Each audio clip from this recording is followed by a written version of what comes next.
So what's up everyone, कैसे हैं सब लोग। One second welcome back to our channel genius classes. और मैं विपुल शर्मा स्वागत करता हूं आप सभी का बिजनेस इकोनॉमिक्स की शानदार क्लास के अंदर। Lesson number 5 money and banking लेकर गया हूं आप लोगों के लिए। शुरू करते हैं इस चैप्टर को। जो लोग फर्स्ट टाइम आए चैनल को सब्सक्राइब कर दीजिएगा एंड साथ में बेल आइकन प्रेस कीजिएगा। आइए शुरू करते हैं। सबसे पहले पढ़ते हैं concept and nature of money. Concept and nature of money पढ़ते हैं सबसे पहले। आइएगा, economics and thinkers have found that it is not easy to define money through easily recognizable, यानी कि मनी को डिफाइन करना आसान काम नहीं है। मनी का मतलब क्या होता है? धन, पैसा, मुद्रा जिसको बोलते हैं। This is because over records history a large variety of items have perform the role of money. बड़ी से बड़ी आइटम, बड़ी से बड़ी आइटम है ना, और इसको रिकॉर्ड करना, इसकी हिस्ट्री को रिकॉर्ड करना मतलब बहुत मुश्किल काम है ये, ठीक है ना, हर चीज को रिकॉर्ड करना। For this reason it can not be defined by referring to its tangible features, ठीक है ना, इसको डिफाइन नहीं किया जा सकता tangible, referring to its tangible features such as the stuff it is made of, its weight, size, shape, color, chemicals, composition, and so that the exit from the money has undergone innumerable changes. These changes have not influenced by dynamism of society as a whole, which includes its political, social, and economic institutions and policies by the government. यही क्या कहता है, money का concept कहता है। तो इसके बारे में आप इतना ही लिख सकते हैं, इसका स्क्रीनशॉट भी ले सकते हैं आप लोग, ठीक है।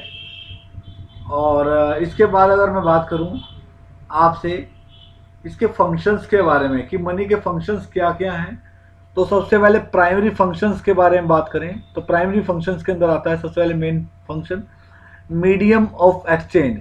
This medium of exchange function is one of the most important and oldest function of money।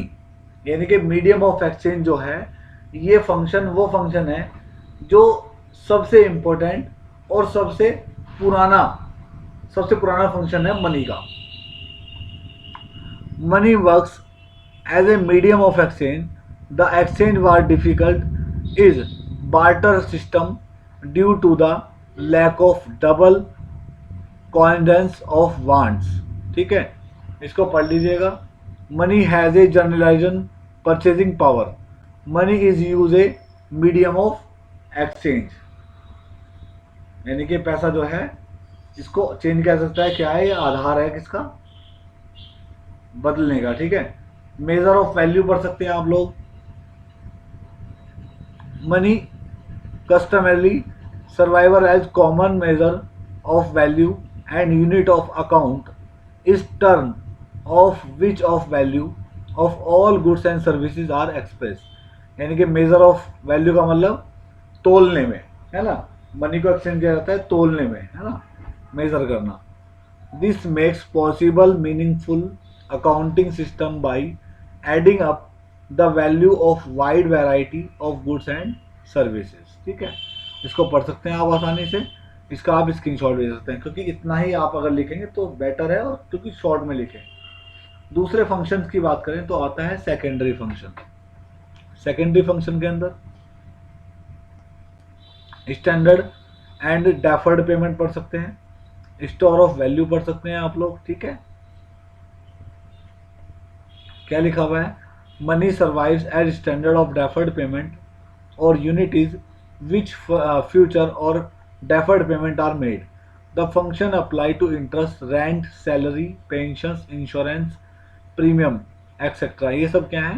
Standard of deferred payment में आते हैं, जो लंबे समय तक चलती रहती हैं, ठीक है। इसका मतलब ये होता है। Stores of value.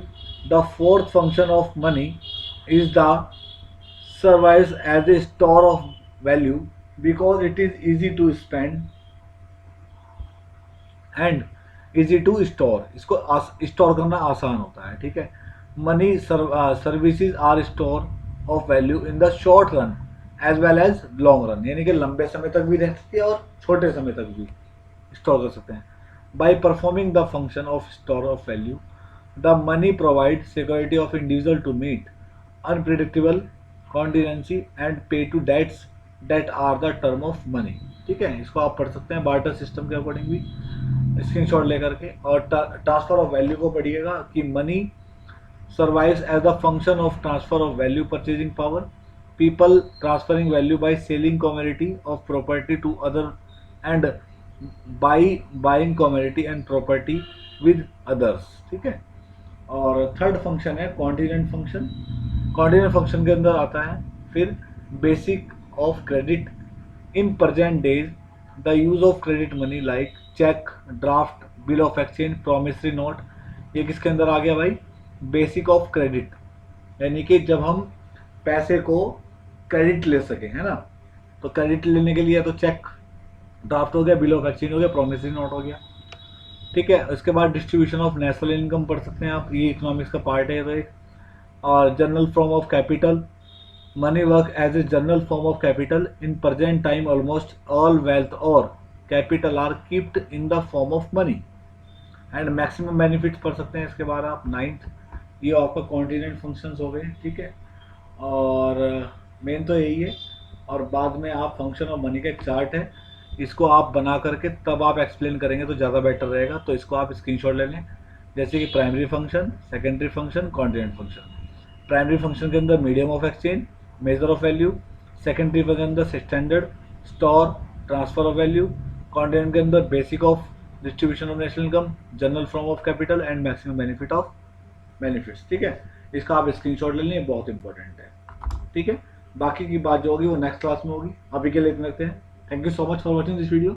अच्छी लगे तो लाइक करो, शेयर करो, कमेंट करो, और साथ ही अगर आपने चैनल को सब्सक्राइब नहीं किया तो सब्सक्राइब जरूर करिए। मुझसे बात करनी है आपको, उसके लिए आप टेलीग्राम ज्वाइन कर सकते हैं, जिसका लिंक डिस्क्रिप्शन में डाला हुआ है। थैंक यू बच्चों, bye, take care, have a nice day.